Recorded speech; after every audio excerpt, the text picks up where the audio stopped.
എല്ലാവർക്കും കേരള ഫുഡ്വേൾഡിന്റെ പുതിയൊരു എപ്പിസോഡിലേക്ക് സ്വാഗതം. ഇന്ന് നമ്മൾ ഉണ്ടാക്കാൻ പോകുന്നത് തക്കാളിയും ഉണക്കച്ചെമ്മീനും വെച്ചിട്ടുള്ള ഒരു ഒഴിച്ചുകറിയാണ്. വളരെ ടേസ്റ്റി ആയിട്ടുള്ള ഒരു കറിയാണിത്. അപ്പോൾ നമുക്ക് നോക്കാം ഇത് എങ്ങനെയാണ് ഉണ്ടാക്കുന്നതെന്ന്. ഇതിന് വേണ്ടിയിട്ട് ഞാനിവിടെ 1/4 കപ്പ് ഉണക്കച്ചെമ്മീൻ എടുത്തിട്ടുണ്ട്. ഇത് ഏകദേശം ഒരു 40 ഗ്രാം ഉണ്ടാവും. മീഡിയം സൈസിലുള്ള 2 തക്കാളി എടുത്തിട്ടുണ്ട്. ഇനി ആദ്യം തന്നെ ഉണക്കച്ചെമ്മീൻ്റെ തലയും വാലൊക്കെ ഒന്ന് കളഞ്ഞെടുത്ത ശേഷം ഒന്ന് ഡ്രൈ റോസ്റ്റ് ചെയ്തെടുക്കണം. ഉണക്കച്ചെമ്മീൻ ഡ്രൈ റോസ്റ്റ് ചെയ്തെടുക്കാനായിട്ട് ഒരു പാനിലേക്ക് തലയൊക്കെ കളഞ്ഞു വെച്ചിരിക്കുന്ന ചെമ്മീൻ ചേർത്ത് കൊടുക്കാം. ഇനി മീഡിയം ഫ്ലെയിമിൽ കണ്ടിന്യൂസ് ആയിട്ട് ഇളക്കി കൊടുത്ത് ഇതൊന്ന് ഡ്രൈ റോസ്റ്റ് ചെയ്തെടുക്കാം.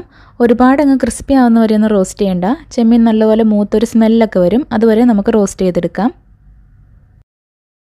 കണ്ടിന്യൂസ് ആയിട്ട് ഇളക്കി കൊടുത്താൽ മാത്രമാണ് എല്ലാ ചെമ്മീനും ഒരുപോലെ റോസ്റ്റായിട്ട് വരുള്ളൂ. ഇളക്കി കൊടുത്തില്ലെങ്കിൽ ചിലതങ്ങ് കരിഞ്ഞു പോകും, ചിലത് റോസ്റ്റായിട്ടും ഉണ്ടാവില്ല.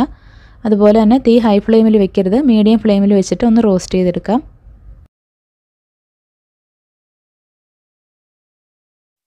ചെമ്മീൻ്റെ കളറൊക്കെ ചെറുതായിട്ടൊന്ന് മാറി വന്നിട്ടുണ്ട്. ചെമ്മീൻ റോസ്റ്റ് ആയതിൻ്റെ നല്ലൊരു സ്മെല്ലൊക്കെ വരുന്നുണ്ട്.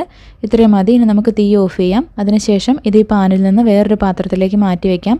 ഈ പാനിൽ തന്നെ വെച്ചിട്ടുണ്ടെങ്കിൽ ഇതിൻ്റെ ചൂടടിച്ചിട്ട് ഇത് കരിഞ്ഞു പോകാനുള്ള സാധ്യതയുണ്ട്. ഇനി ഇതിൻ്റെ ചൂടാറിയ ശേഷം നല്ലതുപോലെ കഴുകിയെടുക്കണം. ചെമ്മീൻ ചൂടാറിയതിന് ശേഷം നല്ലതുപോലെ കഴുകിയെടുത്തിട്ടുണ്ട്. ഇനി ഇതിലേക്ക് ആവശ്യമുള്ള പൊടികൾ ചേർത്ത് കൊടുക്കാം. 1/2 ടേബിൾ സ്പൂൺ സാധാരണ മുളക് പൊടി, നല്ല എരിവുള്ള സാധാരണ മുളക് പൊടിയാണ്. 1/2 ടേബിൾ സ്പൂൺ ചേർത്ത് കൊടുക്കുന്നുണ്ട്. ഇനി ഇതിലേക്ക് 1 ടേബിൾ സ്പൂൺ കാശ്മീരി മുളക് പൊടി ചേർത്ത് കൊടുക്കുന്നുണ്ട്. കാശ്മീരി മുളക് പൊടി ചേർക്കുമ്പോൾ കറിക്ക് നല്ലൊരു കളറുണ്ടാവും, അധികം എരിവും ഉണ്ടാവത്തില്ല. 1 ടേബിൾ സ്പൂൺ മല്ലിപ്പൊടി ചേർക്കാം.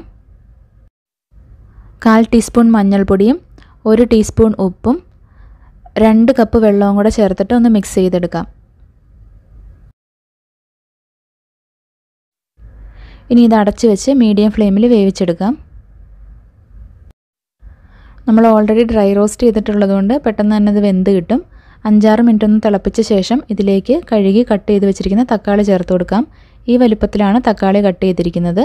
ഇത് ചെമ്മീനിലേക്ക് ചേർത്ത് കൊടുക്കാം. ഇനി തക്കാളിയും ഒന്ന് നന്നായിട്ട് കുക്കായിട്ട് വരണം. അപ്പോൾ വീണ്ടും അടച്ചു വെച്ച് വേവിച്ചെടുക്കാം. തക്കാളി വേവുമ്പോഴേക്കും നമുക്കിതിലേക്ക് വേണ്ട അരപ്പ് തയ്യാറാക്കിയെടുക്കാം.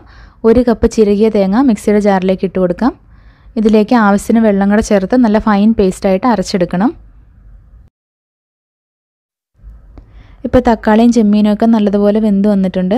ഈ സമയത്ത് ഇതിൻ്റെ പുളി ഒന്ന് നോക്കുക. നിങ്ങളെടുത്തിരിക്കുന്ന തക്കാളി പുളി കുറവുള്ള ടൈപ്പ് തക്കാളി ആണെങ്കിൽ ഈ സമയത്ത് കുടംപുളിയുടെ ഒരു കഷ്ണം ചേർത്ത് കൊടുക്കാവുന്നതാണ്. ഞാൻ എടുത്തിരിക്കുന്ന തക്കാളിക്ക് നല്ല പുളി ഉള്ളതുകൊണ്ട് ഞാൻ വേറെ പുളിയൊന്നും ചേർക്കുന്നില്ല. ഇനി ഇതിലേക്ക് അരച്ച് വെച്ചിരിക്കുന്ന തേങ്ങ ചേർത്ത് കൊടുക്കാം. കുറച്ച് വെള്ളം ഒഴിച്ചിട്ട് മിക്സിയുടെ ജാറിലുള്ളതും കൂടി നമുക്ക് ഒഴിച്ചു കൊടുക്കാം.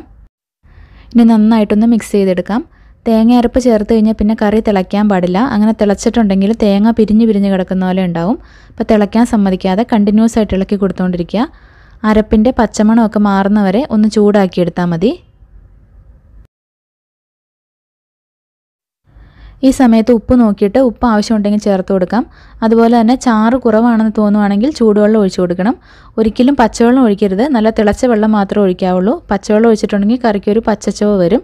ഞാനിപ്പോൾ ഇതിലേക്ക് ഇനി വെള്ളമൊന്നും ഒഴിക്കുന്നില്ല. ഇപ്പോൾ ഇത് ഇത്രയും ലൂസായിട്ടാണ് ഇരിക്കുന്നത്. പക്ഷേ ഇത് തണുത്ത് കഴിയുമ്പോൾ വീണ്ടും ഒന്നും കൂടി ഒന്ന് തിക്കാവും. അപ്പോൾ നമുക്കിതൊന്ന് ഓഫ് ചെയ്യാം. ഇത് നന്നായിട്ട് ചൂടായിട്ടുണ്ട്.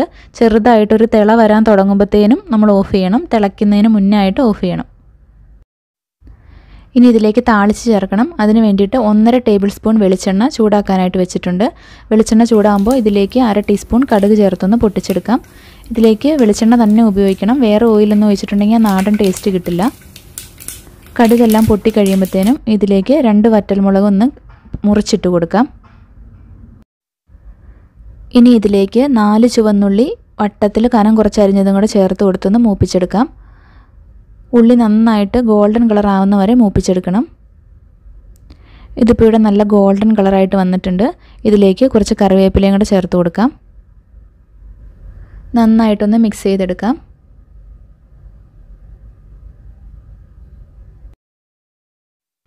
ഇനി ഇത് കറിയിലേക്ക് ഒഴിച്ചു കൊടുക്കാം.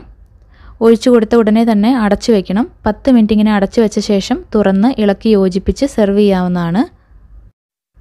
10 മിനിറ്റ് കഴിഞ്ഞിട്ടുണ്ട്. നമുക്ക് തുറന്ന് ഇളക്കി യോജിപ്പിച്ചെടുക്കാം. നല്ല സ്മെല്ലാണ്, നല്ല അടിപൊളി ടേസ്റ്റിലുള്ള കറിയാണ്. ഇത് കുറച്ച് നേരം കൂടി ഒന്ന് ഇരുന്ന് കഴിയുമ്പം വീണ്ടും ഈ ചാറൊക്കെ ഒന്നുകൂടി ഒന്ന് കുറുകി വരും. അങ്ങനെ തക്കാളി ഉണക്കച്ചെമ്മീൻ കറി ഇവിടെ റെഡി ആയിട്ട് വന്നിട്ടുണ്ട്. നമുക്കിതൊരു സെർവിങ് ബൗളിലേക്ക് മാറ്റാം. നല്ല ടേസ്റ്റി ആയിട്ടുള്ളൊരു കറിയാണിത്. നല്ല ചൂട് ചോറിൻ്റെ കൂടെ അടിപൊളിയാണ്. നിങ്ങളെല്ലാവരും ഒന്ന് ട്രൈ ചെയ്ത് നോക്കണേ. വീഡിയോ ഇഷ്ടമാവുകയാണെങ്കിൽ ഒന്ന് ലൈക്ക് ചെയ്യാനും ചാനൽ ഇതുവരെ സബ്സ്ക്രൈബ് ചെയ്തിട്ടില്ലെങ്കിൽ ഒന്ന് സബ്സ്ക്രൈബ് ചെയ്യാനും കൂടി മറക്കല്ലേ. അപ്പോൾ പുതിയൊരു വീഡിയോ ആയിട്ട് നമുക്ക് വീണ്ടും കാണാം.